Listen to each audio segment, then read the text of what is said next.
The BMW X5 is the most popular large luxury SUV in the country, so its importance to the Bavarian brand cannot be understated. The new generation model stays true to the formula perfected by its predecessors in many ways, and it's hard to blame the company for that, but it does make some major leaps forward, particularly inside the interior.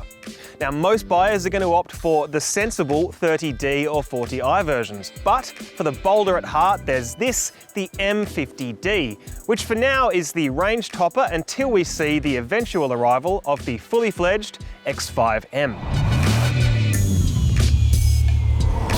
The M50d costs $149,900 before on-road costs, making it a lazy 37 grand more than the base X5, and lining it up nicely with an Audi SQ7, Porsche Cayenne and Range Rover Sport SD V8 HSE. If I read out the list of standard equipment right now verbatim, the video would be about 45 minutes long, so maybe just some highlights.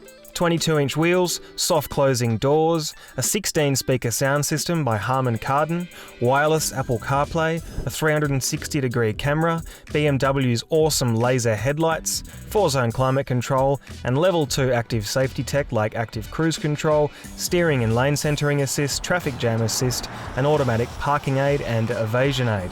For a proper rundown of all the spec, you're better off reading the written part of this review on caradvice.com. Now, this new X5 is longer and wider than its predecessor, and to give you some context, is about 250 millimeters longer than the original X5 that goes back almost 20 years.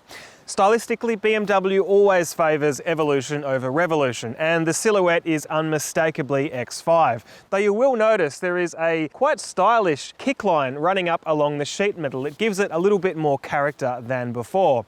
And get a load of those 10-spoke, 22-inch alloy wheels. Of course, the signature BMW kidney grille remains, and it's bigger than ever.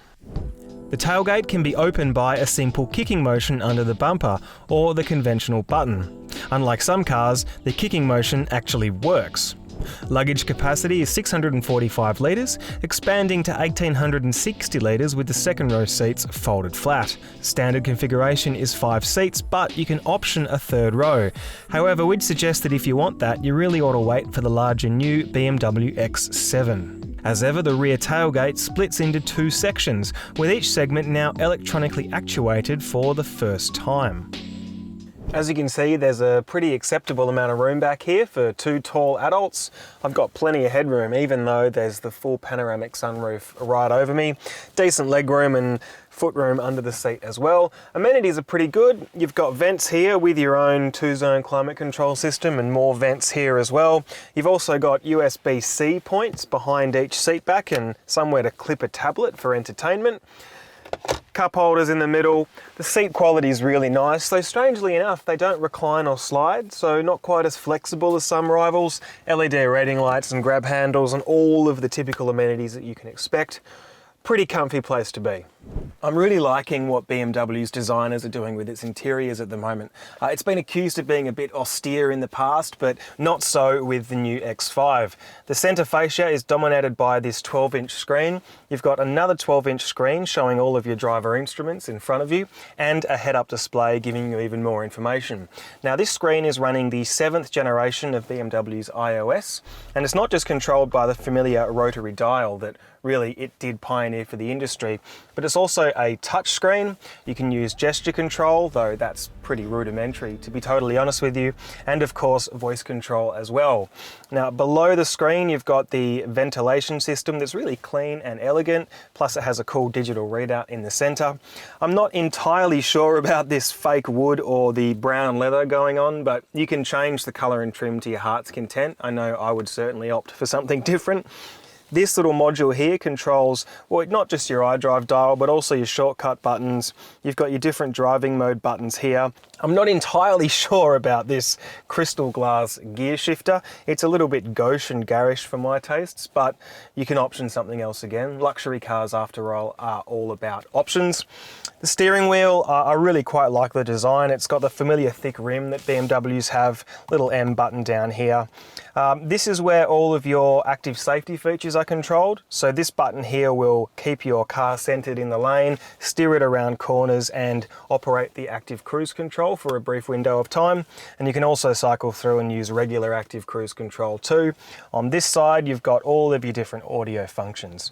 Overall, it's a really clean and elegant interior. Doesn't take a million years to figure out, and it's familiar BMW in its layout, but it adds a veneer of gloss and glamour as well. So a really good effort. To the engine. It's a bit of a monster. It's a 3-litre inline-6 diesel, but rather than having epoxy 3 turbos like the old model, it now has 4, all using recirculated exhaust gases. 2 of the blowers operate at high pressures and 2 at low, meaning there's essentially no lag, a byproduct of spooling. Think of it as a twin turbo. This quad turbo, which one BMW engineer admitted to me costs a fortune to build, makes 294 kilowatts of power and a headline 760 newton meters of torque, which is just silly. Moreover, 450 newton meters of that is on tap from just 1,000 RPM, translated as just above idle point. It's not just electric cars with instantaneous torque. It'll punch the porky X5 to 100k an hour from standstill in just 5.2 seconds, and with careful driving can use as little as 7.5 litres of diesel every 100 k's. Then again, even the base 30D makes it to 100k an hour in a still slick 6.5 seconds. All X5s, including this one, use an 8-speed ZF automatic transmission with a torque converter and have paddle shifters. Now, for some people, diesel is a dirty word, and that's a fair position in some ways, but this does not feel like an oil burner. You have this instant response, and that clever turbo setup is what's responsible for that, and so much torque just off the idle point. It's really muscular. We're in sports mode at the moment, and it actually adds an artificial exhaust note that pipes into the cabin. And look, it's not the most exciting or inspiring sound, that's what the X5M is going to be for, but it's a bit more engaging than your typical diesel can be. It's got some really clever handling tech as well. After all BMWs, even high roll axis SUVs, need to be able to handle corners pretty well. It's got integral active steering available, which is rear wheel steering, that gives you a tighter turning circle and greater stability at high speeds. You've got speed dependent electric power steering.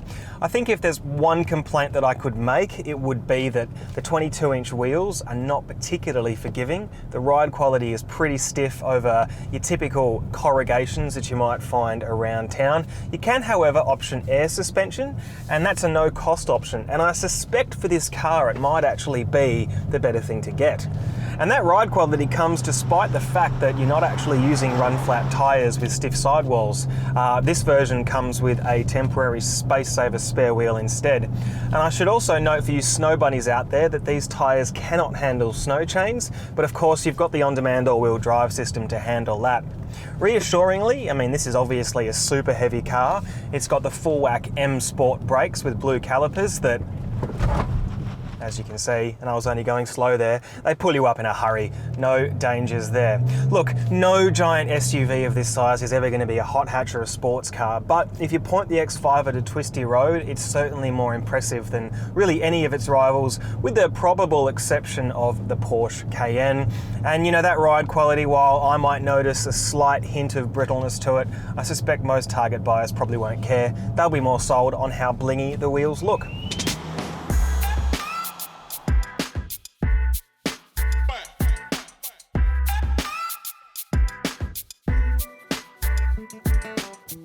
To be honest with you, the M50d is really just for those who need the best of everything and who don't want to wait for the X5M. What we can say though is that quad turbo engine delivers massive performance and, perhaps more importantly, bragging rights. And that, alongside with the sleeker new design, familiar dynamic nous and much improved interior, make this a very fitting flagship to the range. As ever, head over to caradvice.com to check out the written component of this review for more information, and let us know what you think in the comments below.